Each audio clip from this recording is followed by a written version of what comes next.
அப்படி ஒரு camera launch ஆயிடுச்சான்னு கேட்குற அளவுக்கு நிக்கான் தரப்புல இருந்து ஒரு புது மிரர்லெஸ் கேமரா லான்ச் பண்ணியிருக்காங்க. ஸோ இந்த எபிசோட் ஆஃப் டெக் டாக்ஸ்ல நிக்கான் லான்ச் பண்ண Z5 ஓட டீடைல் ஸ்பெசிஃபிகேஷன் பற்றி பார்க்கலாம். ஹே காய்ஸ், என் பேர் ஜோ. இது வரைக்கும் சேனல் சப்ஸ்கிரைப் பண்ணலாம், சப்ஸ்கிரைப் பண்ணி பக்கத்தில் இருக்க நோட்டிஃபிகேஷன் எனேபிள் பண்ணி வச்சுக்கோங்க. வாங்க வீடியோக்குள்ளே போகலாம்.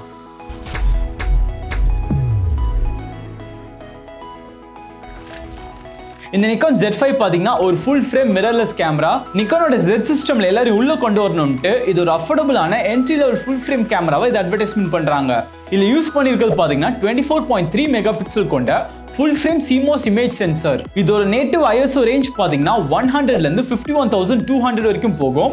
இது 1,24,000 வரைக்கும் expandable பண்ணிக்கலாம். இதுல யூஸ் பண்ணிருக்கிறது EXPEED 6 image processor. இந்த கேமரால கண்டினியூஸா 4.5 frames per second வரைக்கும் எடுக்க முடியும். இதுல மெமரி கார்டு போடுறதுக்காக ரெண்டு UHS-II SD கார்டு போடுறதுக்கான ஸ்லாட்ஸ் இருக்கு. கேமரா கூட பாத்தீங்கன்னா ஒரு 64 GB கார்டும் கார்டு ரீடரும் ஃப்ரீயாவே கொடுக்குறாங்க. என்விரான்மெண்ட்ல இருந்து ப்ரொடெக்டிவா இருக்கணும்ட்டு வெதர் சீல் பாடியா தான் இதை கன்ஸ்ட்ரக்ட் பண்ணிருக்காங்க.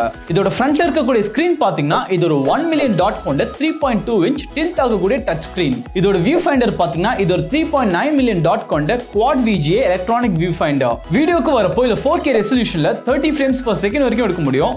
அதே நேரத்துல 1080p video 60 frames per second வரைக்கும் எடுக்க முடியும். கேமராக்குள்ளே பாத்தீங்கன்னா Wi-Fi Bluetooth இன்க்ளூட் பண்ணிருக்காங்க. இது மூலமா உங்களோட ஸ்னாப்பிரிட்ஜ் ஆப் யூஸ் பண்ணி இன்ஸ்டன்ட்டா போட்டோஸ் எல்லாம் ட்ரான்ஸ்ஃபர் பண்ண முடியும். அடிஷனலா பார்த்தா Z5 குள்ள நிறைய குட்டி ஃபீச்சர்ஸ் ஆட் பண்ணிருக்காங்க. ஃபார் எக்ஸாம்பிள் டைம் லாப்ஸ் எடுக்கிறப்போ நம்மளுக்கு ஈஸியா இருக்கணும்ட்டு ஆட்டோமேட்டிக்கா ஒரு டைம் லாப்ஸ் வீடியோ கிரியேட் பண்ணி அதுவாகவே அவுட்புட் கொடுத்துரும். அதே நேரத்தில் JPEG ஃபைல்ஸ் எல்லாம் இண்டிவிஜுவலா சேவ் பண்ணிட்டே இருக்கும்.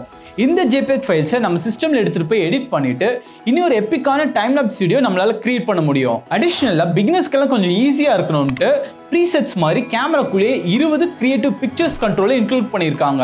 இதுக்கு அடிஷனலா மல்டிபிள் எக்ஸ்போஷர் மோடுன்னு ஒன்று கொடுத்துருக்காங்க. இது மூலமா 10 இமேஜை ஒன்னா ஸ்டாக் பண்ணி ஒரு HDR இமேஜ் கிரியேட் பண்ண முடியும். இந்த கேமரால இன்பாடி இமேஜ் ஸ்டேபிளைசேஷன் இருக்கு. இது ஒரு 5 ஆக்சிஸ் ஹைபிரிட் சிஸ்டம். இது மூலமா நேட்டிவ் லென்ஸ் யூஸ் பண்றப்போ 5 ஆக்சிஸ் ஸ்டெபிளைசேஷனும் FTC அடாப்டர் யூஸ் பண்றப்போ 3 ஆக்சிஸ் ஸ்டெபிளைசேஷனும் ப்ரொவைட் பண்ண முடியும். பேட்டரின்னு பார்க்கறப்போ இதுல புது ENEL15C பேட்டரி யூஸ் பண்ணுது. இது பழைய பேட்டரி மாதிரி சேம் ஃபார்ம் ஃபேக்டர்ல இருந்தாலும் இல்ல கெபாசிட்டியை கொஞ்சம் இன்க்ரீஸ் பண்ணிருக்காங்க. இது மூலமா 470 ஷாட்ஸ் LCD மூலமாவும் 390 ஷாட்ஸ் EVF மூலமா எடுக்க முடியும்னு கிளைம் பண்றாங்க.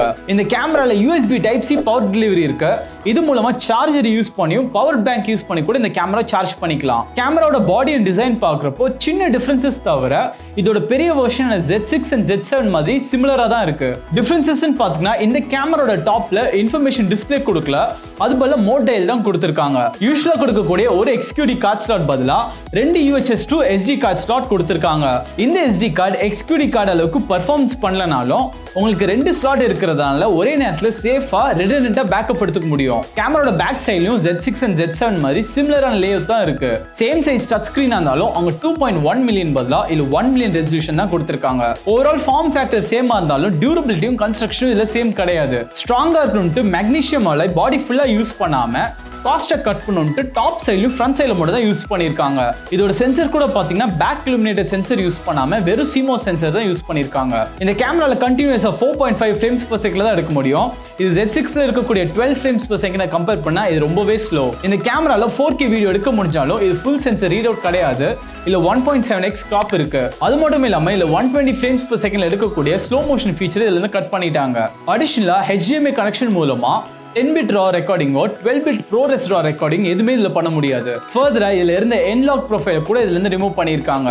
இதோட ஓவரால் சிஸ்டம் சின்னதா இருக்கணும்ட்டு காம்பாக்டா இருக்கக்கூடிய 24-50mm லென்ஸ் இதுல கிட் லென்ஸை இன்க்ளூட் பண்ணி கொடுக்குறாங்க. இதோட பிரைசிங் பார்க்கறப்போ பாடி மட்டுமே 1,14,000 வருது.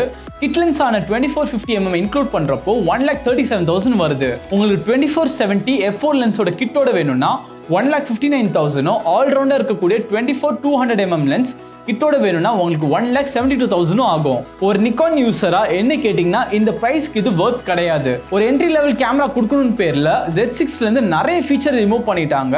பட் பிரைஸை அந்த அளவுக்கு ரெடியூஸ் பண்ணாம லான்ச் பண்ணியிருக்காங்க. இவங்களால இன்னும் பிரைஸை ரெடியூஸ் பண்ணிருக்க முடியும், பட் வேணும்ட்டே இவங்க பண்ணாம லான்ச் பண்றப்போ அதிக பிரைஸ் முடிஞ்ச அளவுக்கு கஸ்டமர்ஸ் கிட்ட இருந்து வாங்க ட்ரை பண்ணிட்டு போக போக டிஸ்கவுண்ட்ல இந்த கேமரா விற்க ஆரம்பிப்பாங்க.